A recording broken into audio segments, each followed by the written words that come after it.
Assalamualaikum warahmatullahi wabarakatuh. Jadi di sini saya akan mempresentasikan atau menjelaskan sebuah artikel yang sudah saya buat guna untuk memenuhi tugas dari mata kuliah ilmu pendidikan yang diampu oleh dosen Ibu Atif Nurharini, Sarjana Pendidikan, Magister Pendidikan. Nah, di sini saya membuat artikel yang berjudul Guru sebagai Fasilitator Pembelajaran Bermakna Berbasis Teknologi di Sekolah Dasar. Sebelum memasuki isi dari artikel tersebut, sebelumnya perkenalkan saya sebagai penulis yaitu Aulia Oktavianti Putri dengan NIM 240105060 dengan presensi 16 dari Rombel B angkatan 2024 Prodi Pendidikan Guru Sekolah Dasar. Langsung saja kita masuk yang pertama yaitu ada pendahuluan. Nah, perkembangan teknologi di abad ke-21 telah mengubah paradigma pembelajaran di sekolah dasar dari teacher-centered menjadi student-centered, di mana guru berperan sebagai fasilitator yang membantu siswa mengonstruksi pengetahuan melalui eksplorasi digital. Namun, implementasi ini pembelajaran berbasis teknologi menghadapi tantangan berupa kesenjangan kompetensi guru, keterbatasan fasilitas, dan kesenjangan sumber daya antar sekolah. Siswa sebagai generasi digital natif membutuhkan pembelajaran yang visual dan interaktif, sehingga guru dituntut menguasai kompetensi digital dan memandukan pendekatan pedagogis yang humanistik dengan teknologi untuk menciptakan pembelajaran yang bermakna.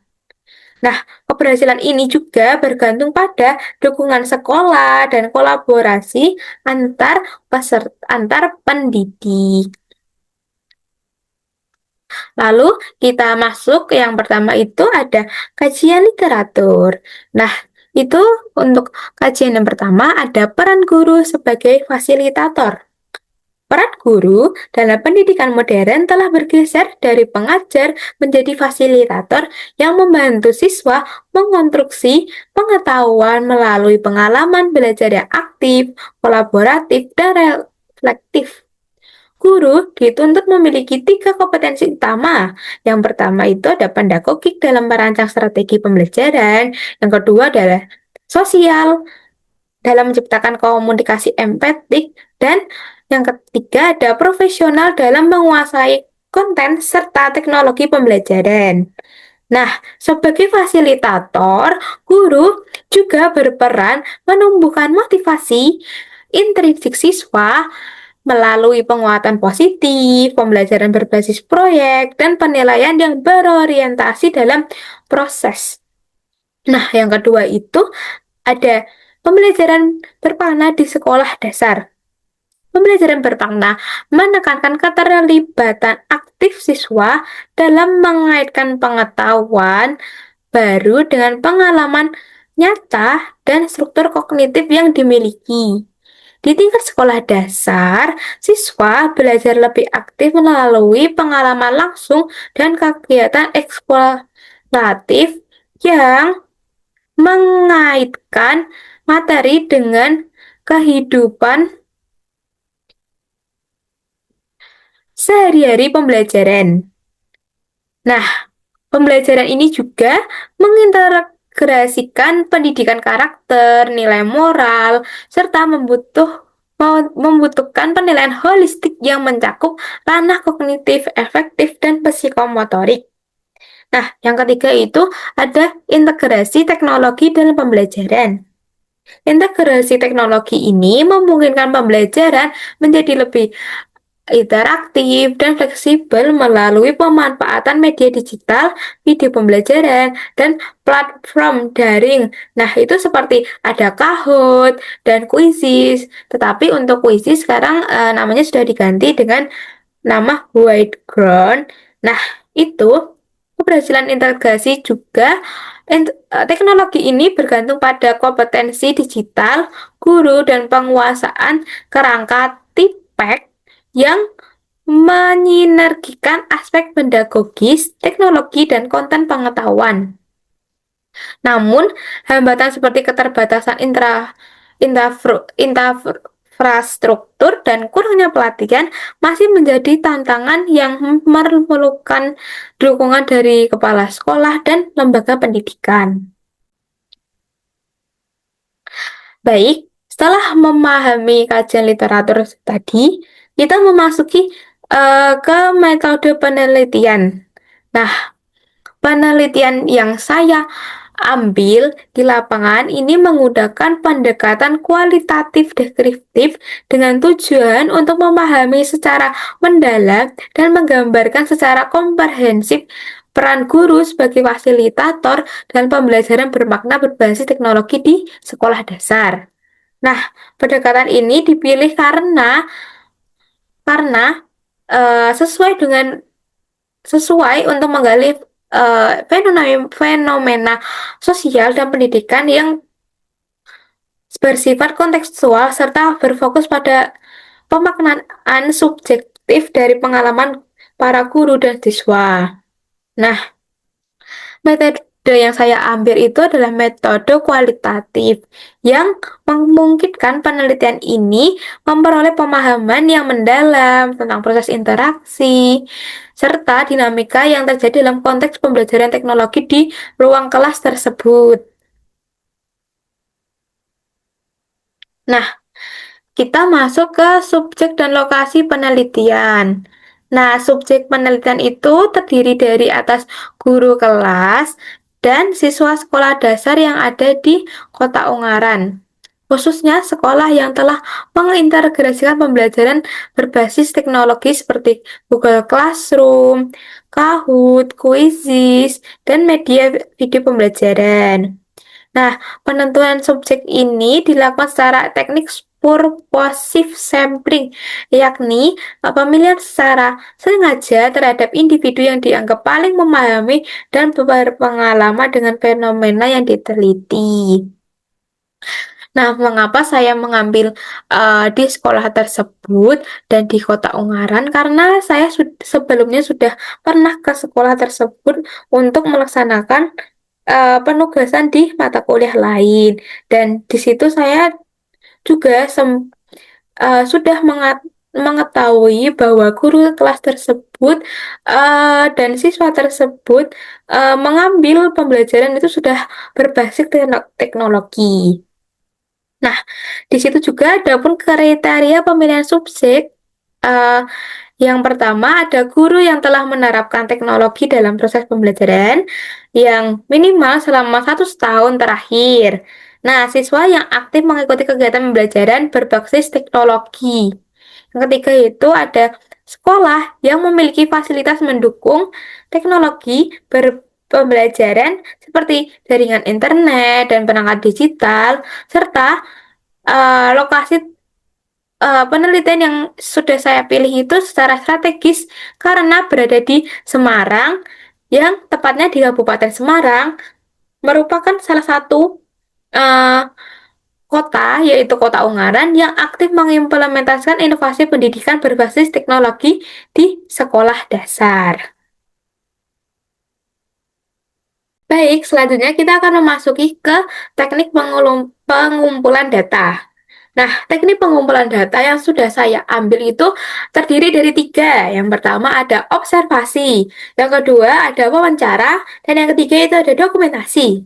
Nah, observasi yang saya lakukan itu secara langsung di ruang kelas untuk melihat bagaimana guru melaksanakan peran fasilitatornya dalam proses pembelajaran berbasis teknologi.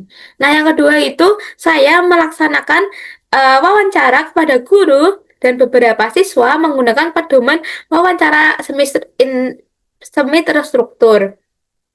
Nah, jadi wawancara yang saya ambil itu tidak mengambil atau tidak mengganggu saat pembelajaran berlangsung. Jadi, saya membuat sebuah perjanjian untuk melaksanakan wawancara agar guru dapat menyisakan atau mengadakan waktu untuk saya mewawancarai ibu guru tersebut dan siswa yang akan saya ambil untuk melaksanakan wawancara. Lalu yang ketiga itu ada dokumentasi. Nah, untuk memperkuat sebuah hasil temuan saya melakukan sebuah dokumentasi yang meliputi pengumpulan data sekunder berupa rencana pelaksanaan pembelajaran atau RPP, lalu ada foto kegiatan pembelajaran saat berlangsung, dan hasil tugas video siswa, serta rekaman video pembelajaran digital. Karena saya tidak memasukkan ke dalam artikel, tapi saya menganalisis sebuah video dan tugas dari siswa tersebut.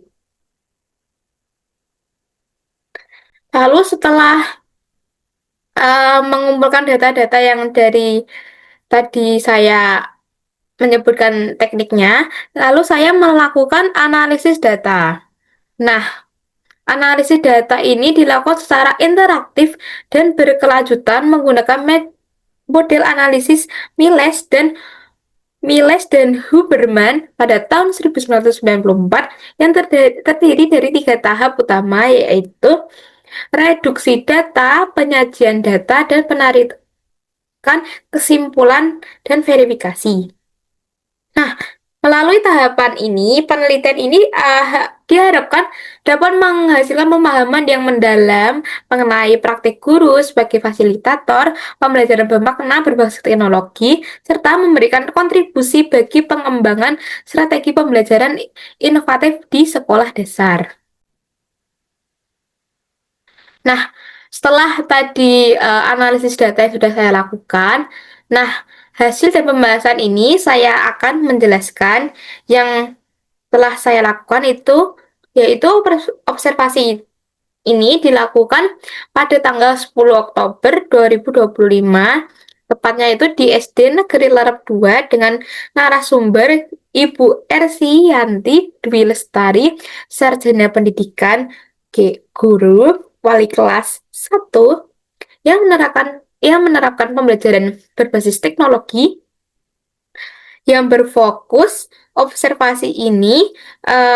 Guru berperan sebagai fasilitator penggunaan media teknologi dan keterlibatan siswa dalam menggunakan kompetensi 4C, yaitu critical thinking, communication, collaboration, dan creativity.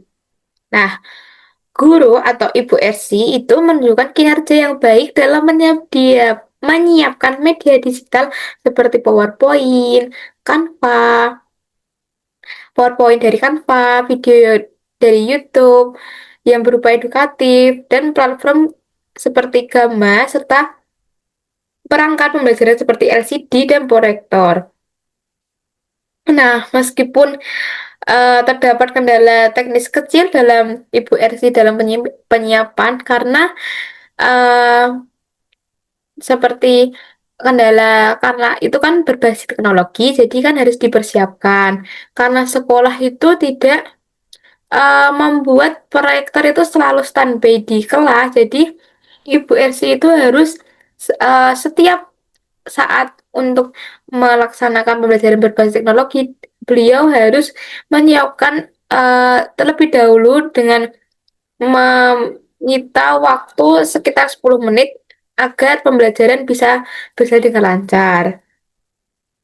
Nah, tetapi Ibu Ersi mampu mengatasinya dengan bantuan dari petugas sekolah.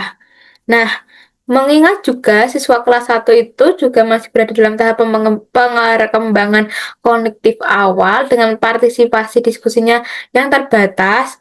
Nah, Ibu Ersi itu mendorong keterlibatan siswa melalui pertanyaan pemantik dan aktivitas kolaboratif sederhana, seperti diskusi pemecahan, berdasarkan tayangan video, seperti itu. Nah, hal ini menunjukkan bahwa Ibu Ersi dalam memfasilitasi pembelajaran bermakna itu sesuai dengan karakteristik siswa yang dimana itu masih uh, kelas 1 masih pada perkembangan awal seperti itu. Nah, di saat saya mengambil observasi di kelas, selain wawancara, saya juga mengambil dari beberapa beberapa hasil observasi melalui pembelajaran teknologi dari tabel seperti ini. Lalu saya membuatnya menjadi diagram skor uh, peran guru dalam pembelajaran berbasis teknologi. Dan divisualisasi dalam diagram batang dapat dibuat seperti ini. Nah, dari hasil temuan tadi, dapat saya ambil pembahasannya bahwa hasil observasi dan wawancara menunjukkan bahwa peran guru sebagai fasilitator pembelajaran berbasis teknologi di sekolah SD Lerep 2 telah terlaksana dengan baik, meskipun menghadapi beberapa kendala yang sudah saya sebutkan tadi. Nah, tetapi Ibu RC mampu menunjukkan kemampuan adaptif dalam memanfaatkan teknologi, berperan sebagai pemandu diskusi, motivator, dan mediator yang mendukung prinsip student-centered learning. Nah, penggunaan media digital seperti PowerPoint di Canva, video dari YouTube, dan platform Gamma menunjukkan kreativitas guru dalam diversifikasi media pembelajaran sesuai gaya pembelajaran siswa. Nah, pembelajaran ini berhasil meningkatkan motivasi dan rasa ingin tahu siswa, serta mengarah pada pengembangan kompetensi 4C melalui aktivitas berpikir kritis dan kolaborasi sederhana yang disesuaikan dengan kemampuan usia siswa kelas 1 sekolah dasar. Nah, namun dalam penerapan tersebut, Ibu RC itu terdapat beberapa tantangan yang masih dihadapi, terutama infrastruktur seperti waktu persiapan alat seperti LCD dan proyektor yang memerlukan waktu 10 menit karena belum terpasang permanen, serta keterbatasan dalam evaluasi pembelajaran digital yang masih dilakukan manual tanpa aplikasi berbasis teknologi. Nah, meski demikian, Ibu Ersi berhasil menjaga pembelajaran yang tetap inklusif dengan menyesuaikan pendekatan bagi siswa yang tidak memiliki perangkat digital. Jadi, terkadang itu ada siswa yang masih belum paham mengenai digital atau orang tua yang masih belum mendukung berbasis digital. Nah, tetapi Ibu Esti dapat mengatasinya dengan ketika di sekolah, Ibu Esti bisa meminjamkan sebuah perangkat handphone ke siswa tersebut. Nah, sekolah juga memiliki dukungan berupa penyediaan WiFi, LCD, laptop, dan rencana ekstrakurikuler komputer yang wajib untuk menunjukkan komitmen kelembagaan dalam mendukung transformasi digital. Nah, hasil ini memperkuat bahwa keberhasilan pembelajaran berbasis teknologi membutuhkan keseimbangan antara kompetensi digital guru, kreativitas pedagogis, dan dukungan kelembagaan yang berkelanjutan. Nah, kesimpulan yang telah saya jelaskan mengenai pembahasan tadi dapat disimpulkan bahwa guru di SD Larab 2 telah menjalankan peran fasilitator pembelajaran bermakna berbasis teknologi secara efektif dengan memanfaatkan media digital seperti Canva, YouTube, dan Gamma, serta menerapkan pendekatan problem-based learning dan project-based learning untuk pengembangan keterampilan 4C siswa. Guru menunjukkan kepekaan pedagogis melalui strategi inklusif untuk mengatasi kesenjangan sumber daya. Nah, meskipun dukungan sekolah berupa fasilitas dan pelatihan telah memadai, masih terdapat tantangan dalam keterbatasan waktu persiapan infrastruktur tersebut. Nah, lalu melalui evaluasi digital manual dan keterlibatan siswa seperti kekurangan handphone tersebut atau kurangnya uh, orang tua yang kurang paham atau tentang teknologi. Nah, keberhasilan pembelajaran bermakna ini berbasis teknologi memerlukan sinergi keberlanjutan antara guru, siswa, dan sekolah dan kebijakan pendidikan yang visioner. Dan ini eh, bu- lampiran dokumentasi saat saya sedang melakukan wawancara bersama Ibu Ersi. Nah, sekian penjelasan dan pemaparan dari saya. Apabila ada salah kata, mohon dimaafkan. Wassalamualaikum warahmatullahi wabarakatuh.